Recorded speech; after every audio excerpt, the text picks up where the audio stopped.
تو کجا بودی؟ چرا انقدر دیر کردی؟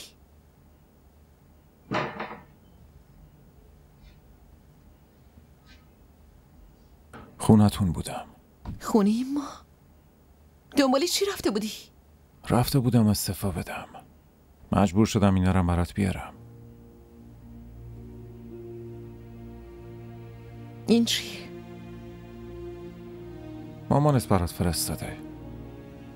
خودش هم میخواست بیاد اما نتونست. واسه همین فقط وسایلتو فرستاد. و تو اینو آوردی؟ چی کار میکردم؟ مینداختیش همونجا.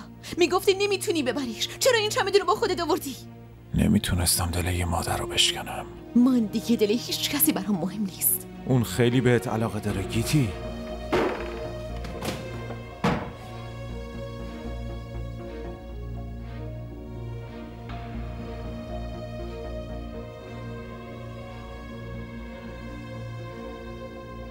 من فقط میخوام برم کراچی پیش مامانم.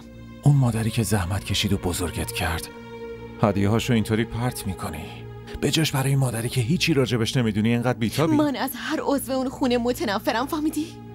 من که عضو اون خونه نیستم. چرا اینقدر ازم متنفری؟ یه استثنایی هم هست که قابل تنفره.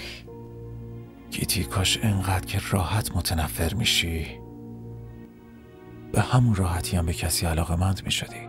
من هیچ وقت نمیتونم دوستت داشته باشم. ولی من همیشه دوستت دارم. دوستت داشتم و خواهم داشت.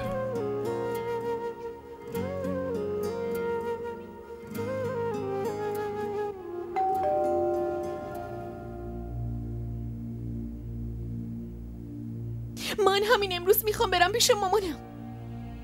تو به مادرم هم گفتی میخوای از اینجا بری؟ یاره چرا نباید میگفتم؟ بالاخره که باید از اینجا برم، پس چرا این موضوع ازش پنهون کنم؟ و اگه من نذارم چی؟ منظورش چیه؟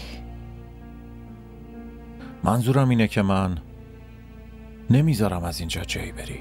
تو انقدر جرأت پیدا کردی که مانع من بشی؟ من شوهرتم گیتی. من حق کامل دارم که مانع رفتنت از اینجا بشم گیتی. حالا میبینیم کی مانع کی میشه. به به چشمم روشن. من که گیتی دخترم بیا آبجی، این گیتیه، همسر بهادر، عروس من. دخترم این خاله بهادره، بهش سلام کن.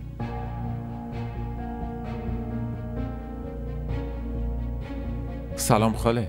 خالتون چطوره؟ خوبم. عروسی تو تبریک میگم. گیتی الان خاله اومده، ما یکم دیرتر میریم. چرا جایی میخواستین برین؟ بله مادر. گیتی دلتنگ خانواده‌اش شده بود، منم خواستم ببرمش یه سر خونه‌شون. آبجی شما بفرمایید بشینید. بیاین بفرمایید. خبر عروسیت خیلی منو متعجب کرد پسر. آخه اینطوری هم میشه عروسی کرد؟ بله خاله، بعضی عروسی ها اینطوری هم میشه. رعنا دخترم خالت از راه دور اومده، بیا ازش پذیرایی کن. من شایعات مزخرف زیادی راجع به عروسیت شنیدم. اصلا تو میدونی قدسیه خانوم؟ در مورد بهادر و دختر اون خونواده؟ خاله شایعات اسمش روشه دیگه، شما بهش اهمیت ندین. من و گیتی عروسی کردیم و شما واقعیت رو قبول کنین. اما دهن این مردم رو کی ببنده؟ مردم واسم مهم نیستن، فقط خونوادم. راجع به من و همسرم حرف بزنن همین واسم کافیه. بهادر بس کافیه پسرم. در ضمن خاله به همسرم هدیه عروسیشو نمیدین؟ چه هدیه‌ای بهش بدم؟ این حتی بهم سلامم نکرد، حرفی هم نزد. خب معلومه خاله، وقتی نرسیده همچین حرفایی میزنین اون چطور سلام کنه؟ بفرما قدسیه، این پسرت از دست رفت. از الان اینطوری شده، سایه این زنش روش افتاده. در ضمن خاله مگه واسه نارین همچین پسری نمیخواین که همیشه ازش دفاع کنه؟ نذاره هیچ که پشت سر اون حرف بزنه. احوال دختر من نارین اصلا با زن تو قابل مقایسه نیست. نارین با فرار ازدواج نکرد. اون دختر منه، دختر من. خب خاله گیتی هم دختر یکی هست.